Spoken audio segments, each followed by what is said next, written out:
Good morning, Krishna. Good morning. I have for a long time held the truth of personal experience, actually, to be very important,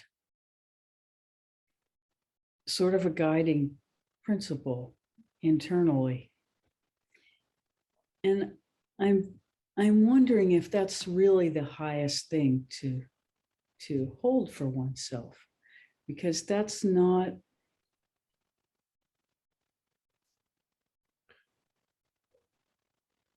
For one thing, it's not always obvious what the truth is. There can be more than one truth in a moment.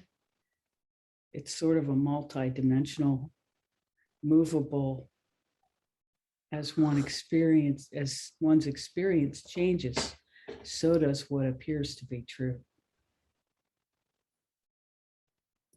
But it seems like there's an ultimate truth that is worth holding to. And that's sort of what I would like you to address. Good.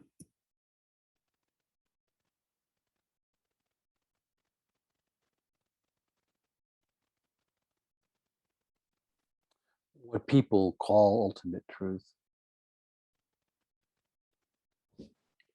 is beyond us, beyond mind.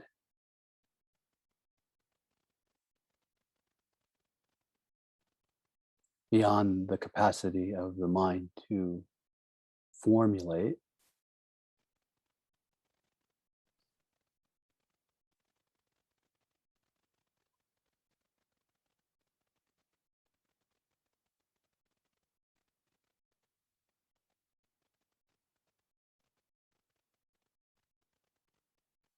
Cannot be held as an object.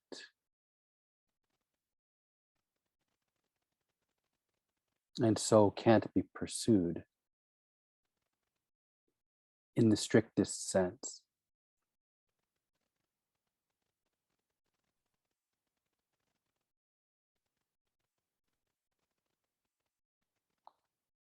When it comes to what people call ultimate truth, when it comes to what we describe as ultimate truth, only paradox, only paradoxical language can be used to indicate something, but never to speak or describe what ultimate truth actually is. So what I'm doing now is just that. It's trying to indicate. It's gesturing in a certain direction.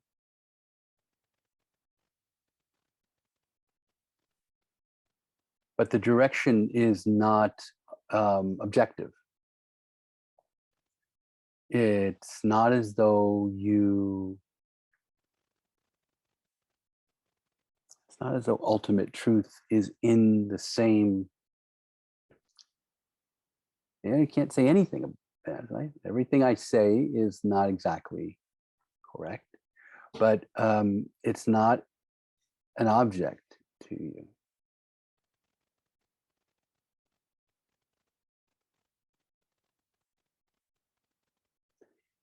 It's simply what is. And even that is just an indicator.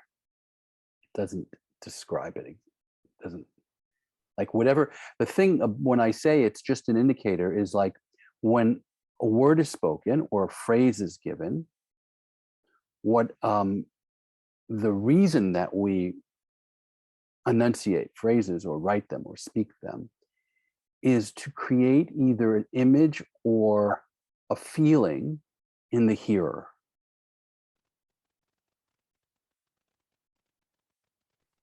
So all communication is a form of, you could say it's a form of hypnosis. You could say it's a form of, it's a desire to create an experience in the hearer, either to make an image or to create a feeling, that's considered communication. I have something like an image or a feeling in myself of something. The actual thing is usually not here unless you could just point. Let's say I was trying to describe a Buddha statue. I would say sounds, make sounds, hoping, and usually I'd have the image of the Buddha statue in my mind. I'd have an image. So it wouldn't be the Buddha statue. It's very heavy. Maybe it's a 2-ton Buddha statue. Couldn't carry it in my brain. It'd be way too heavy to bring into the room. But I could make an image of it. And the image of it is never it. It's a facsimile. It's an imprint. It's just really a poor imitation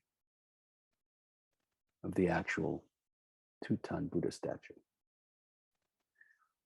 But I have that image, and then I make sounds to try to describe that image. The image now, not even the thing, because the thing's not here, but the image. Hoping that you will create something like that same image within your own mind.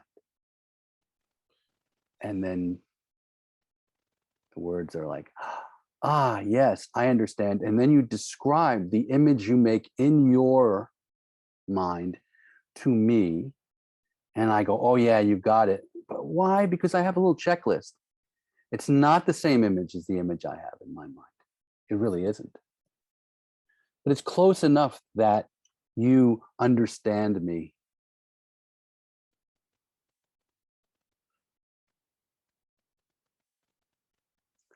Ultimate truth is not anything like that. That's relative truth. That's relative truth. That's like a way for us to relatively communicate more or less. Ultimate truth is too big for me even to have an image of it, because there's no image of ultimate truth.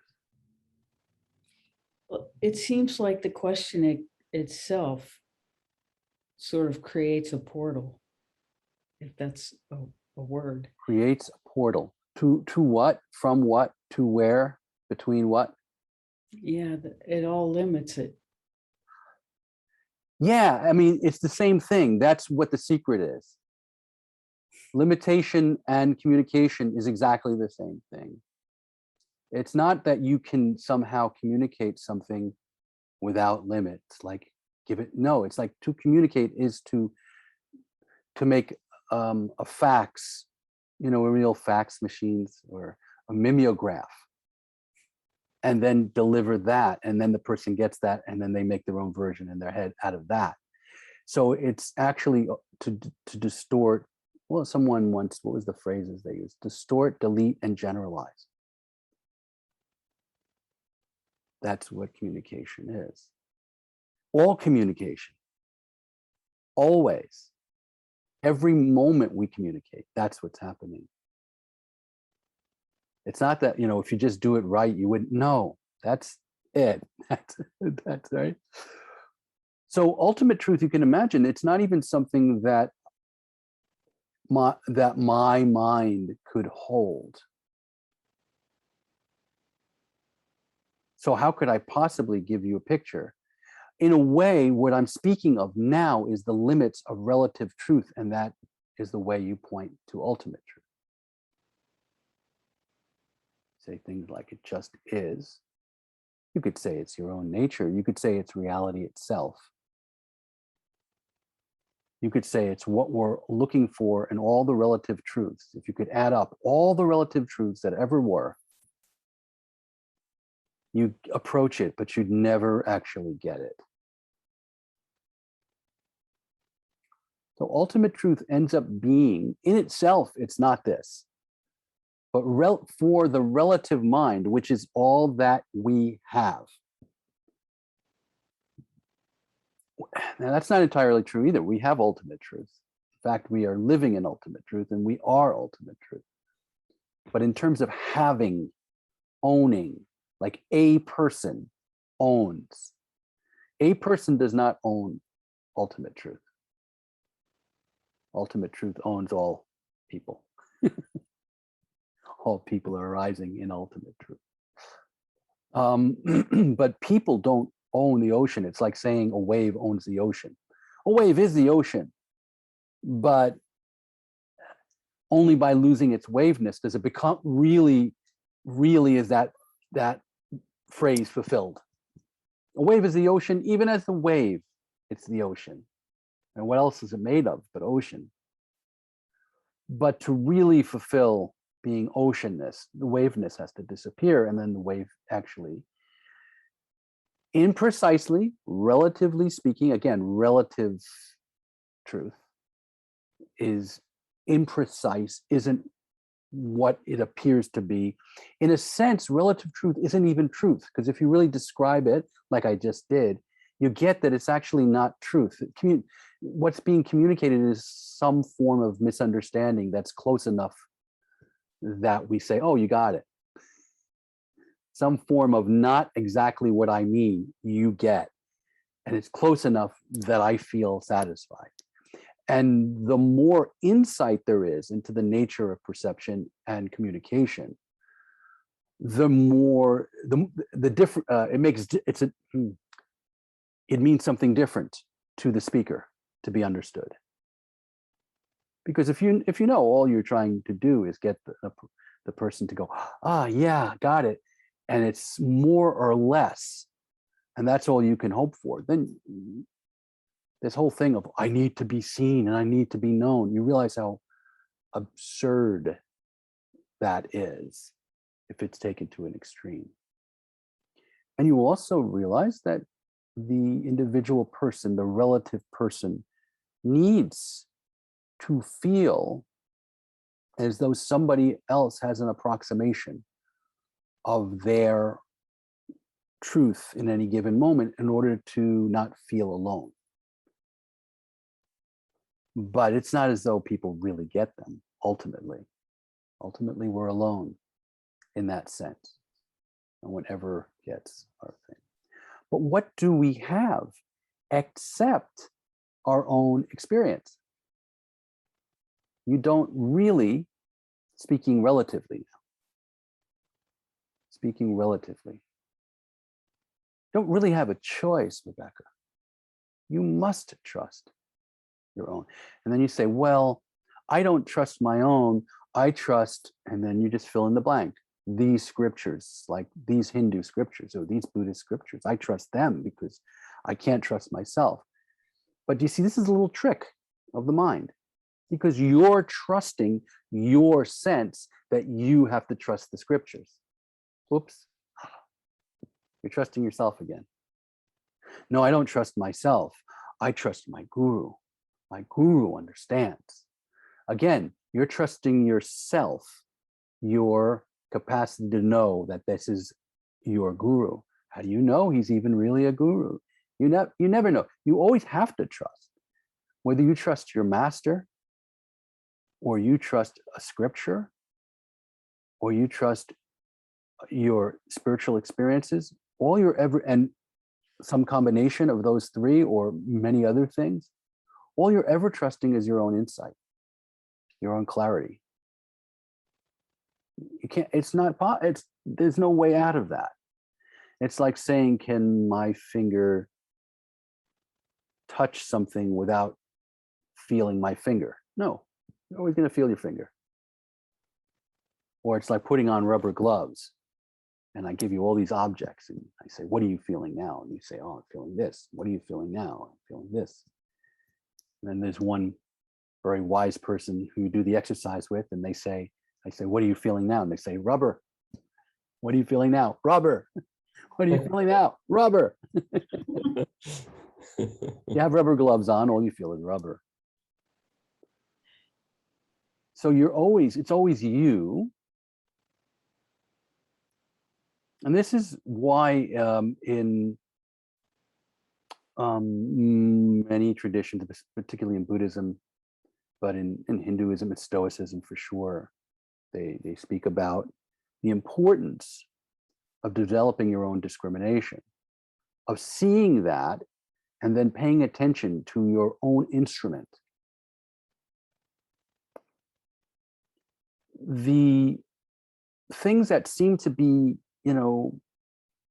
again, my home tradition, Christianity, I don't mean to beat up on my tradition, my birth tradition. I really don't. But the whole thing of having an overarching judging father figure as the reason to be good creates so much distortion. I mean, it's so sad, really is. It's done then out of fear of a father figure, and it keeps you kind of infantile or young, maybe not infant, a little bit further than infant, child. It's in Stoicism, in Buddhism, in some schools of Hinduism, mostly. The reason everything that we consider good means that it's behaving in such a way that you don't get oil on your glasses. It's like, look, these are the only glasses you have. Let's say you have very bad eyesight and you have, this is metaphoric, let's say you have, of course, you have glasses, and the lenses that you see through, you're going to see through those lenses for your whole life. And if in acting in a certain way where your hands are dirty and you get smudges on your glasses, you're not going to see things clearly. Therefore, don't touch that. Don't do that. Don't get your hands dirty. Don't get your lenses dirty. Not because dad, it's like, well, my teacher is angry with me because I got things and it's impure and all that stuff. No, because if you do that, if you create distortions in your ability to see, you're handicapping yourself for further down the line. If you lie and you keep lying, you distort your capacity to see the truth because you got vested interests. If you are greedy, the same thing happens. So you can't if you're sexually inappropriate, the same thing happens. All of these things that are, if you're, all of the things that are considered vices because they distort your lens, and all you've got is your lens. You don't have anything else. So like the Stoics talk about how God has given each one of us like I think the language is something like guardian spirit. And you have to guard your guardian spirit and take good care to make sure that it's not being distorted by going into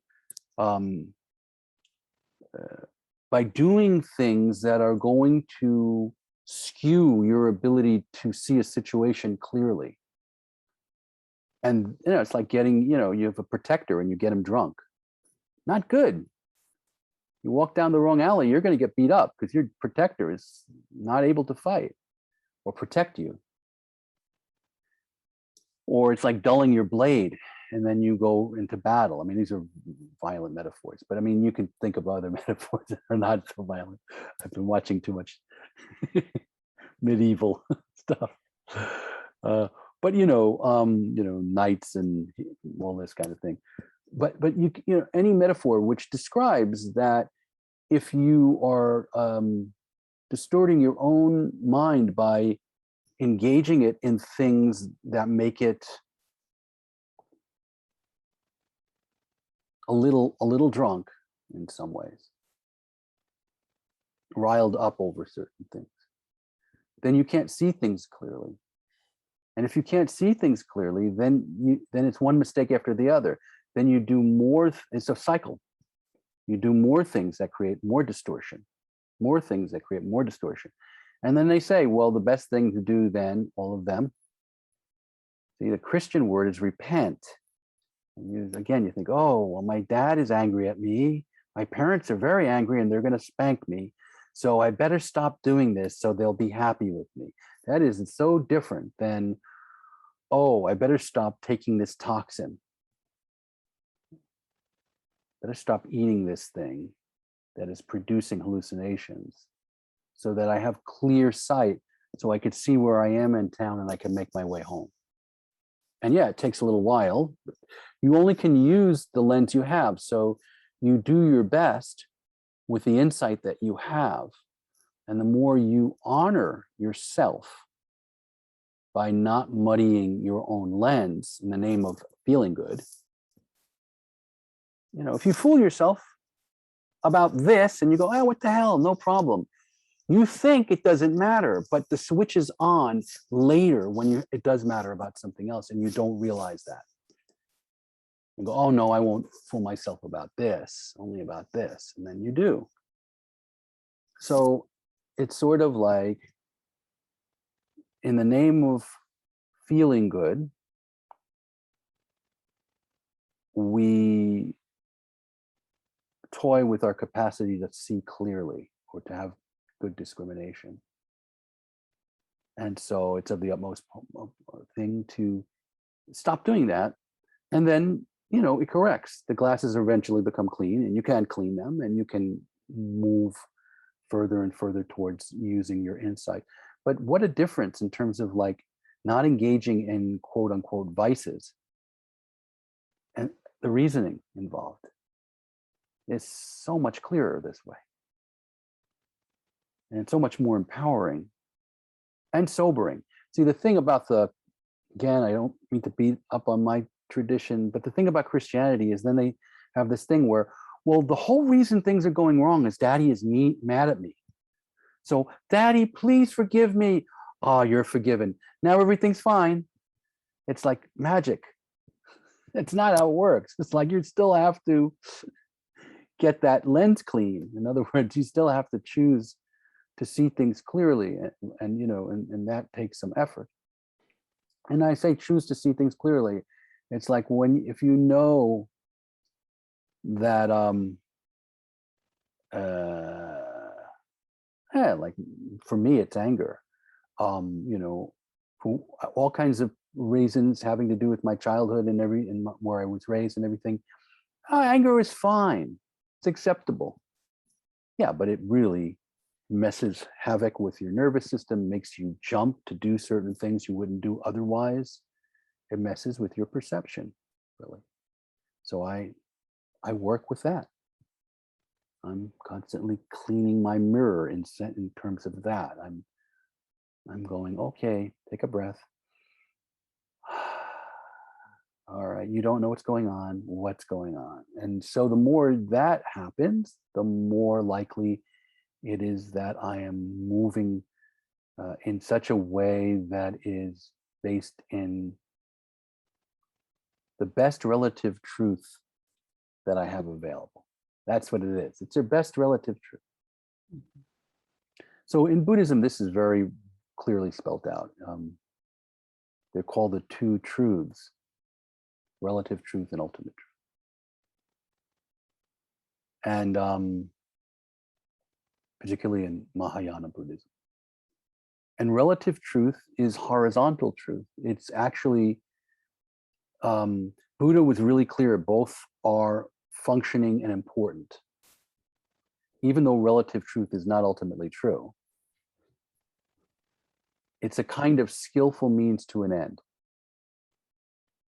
It's like the more and more clear you can be, the more discrimination you have, the more compassion you feel for other beings, because discrimination and compassion are inseparable. The more you see the way things really are, the more you realize that you and everybody that arises in this sphere are inseparably connected, are interdependently originating.